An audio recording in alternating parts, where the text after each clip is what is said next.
For more than 25 years, I was that snowbird. Every year, I'd come down from Maine, rent a condo right on the beach, and wake up to the golf and love every minute of it. So when my family finally decided to move to Florida full-time, you would think we would have bought close to the beach as possible. Well, we didn't. We moved inland. And looking back now, especially after Hurricane Ian, I'm incredibly grateful that we did, because what I thought my Florida dream would look like and what actually made our life here better turned out to be two very different things. Hi, I'm Amanda Boldick, a realtor here in Southwest Florida, and today I help people make the same decisions my family had to make. Where do you actually want to live once Florida isn't your vacation anymore and it becomes your everyday life? Because that's when your priorities can start to change. For years, our Florida trips revolved around the beach. We rented the condo, unpacked, would sit outside, watch the sunsets. It was exactly what you pictured when you think about escaping winter and coming to Southwest Florida. But here's the funny part. Once we were here, so much of what we actually did involved leaving the beach. We were driving inland to go shopping, driving inland to go to restaurants, driving inland to go to events, driving to stores, appointments, entertaining, and then driving back to the beach and dealing with all the traffic. So when we finally started thinking about living here full time, the question changed. It wasn't, where do we want to vacation? It became, where is it actually going to make more sense for our everyday life to make it easier? That was a completely different answer.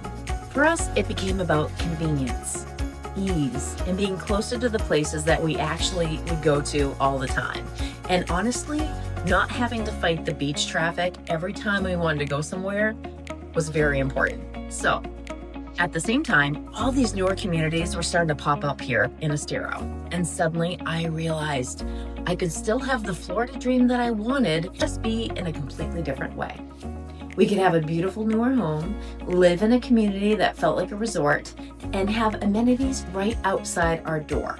And do it for a fraction of what we would have spent trying to create that same lifestyle near the beach. When the beach started calling my name, we'd have a beach day. That became the difference. And I didn't need to live there every single day to enjoy it. And then Hurricane Ian happened. Watching the devastation along portions of our coastline was heartbreaking. The homes flooding, the neighborhoods were destroyed. The storm surge changed the entire community. And at that point, our decision to live inland took a completely different meaning for me, because suddenly this wasn't just about traffic or convenience anymore. It was about where we had to choose to put down our roots. And I remember feeling incredibly relieved that we had made the inland choice.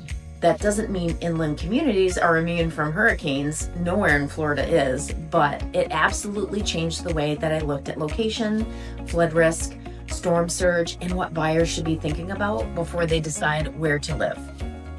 And I'm seeing the same thought process happen with buyers today. For years, the first question used to be, how close do I want to be to the beach? Now I hear, what flood zone am I in? How did this neighborhood do during Ian? Does this home have impact glass? How old is the roof? What's the insurance situation? How much does it cost? And then there's another question becoming just as important. What can I do without leaving my neighborhood? Because these newer communities are changing what living inland actually looks like. We're talking resort-style pools, restaurants, fitness centers, pickleball, tennis, golf, dog parks, walking trails, social events, sometimes even full-time lifestyle directors. And you aren't necessarily giving up the Florida lifestyle. In some ways, you're gaining a completely different version of what you thought you would have. And Estero probably is one of the best examples of that. When we first started coming to Southwest Florida all those years ago, Naples was the name everybody knew. But Estero has changed dramatically. You have newer communities, increased amenities, shopping, restaurants, Hertz Arena, Coconut Point, Golf Coast Town Center, and easy access to the airport. And you're still positioned between Naples and Fort Myers. So you can live inland and have everything you need close by, and still head west when you want the beach. That's exactly what happened to us. Florida stopped becoming somewhere we vacationed, and started becoming somewhere we actually live. So now, when somebody tells me, Amanda, I want to be close to the beach, I don't immediately start pulling homes near the Gulf. I usually ask them something else first. What do you want your normal Tuesday to look like? Do you want to wake up and walk the beach every morning? If that's your dream, then being near the Gulf might absolutely be worth it.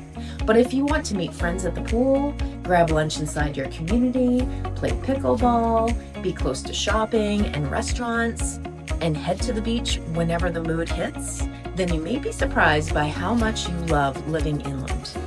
Because I was.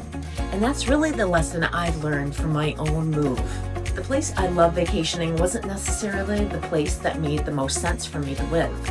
I didn't end up at the beach. I just stopped needing it in my backyard.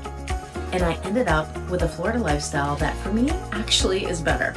So if you're thinking about moving to Southwest Florida, subscribe because I'm going to show you more than just houses.